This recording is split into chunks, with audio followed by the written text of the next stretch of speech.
Кыргызстандын Залкар уулу, дүйнөгө аты таанымал белгилүү жазуучу, коомдук жана мамлекеттик ишмер Чыңгыз Айтматов Талас облусуна караштуу Кара Буура районундагы Шекер айылында 1928-жылы 12-декабрда туулган. 1946-жылы Жамбыл шаарындагы Зоо ветеринардык техникумду, 1953-жылы Скрябин атындагы Кыргыз мамлекеттик айыл-чарба институтун бүтүргөн. 1956-1958 жылдары Москвадагы жогорку адабият курсунун угуучусу болгон.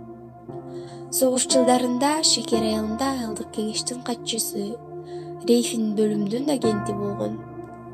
1953-1956 жылдары Кыргыз мал-чарба илимий изилдөөсүнүн институтунун эксперименттик фермасында зоотехник болгон.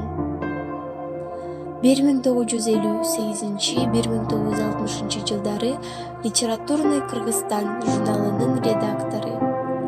1960-1965 жылдары Правда гезитинин көз кабарчысы болгон.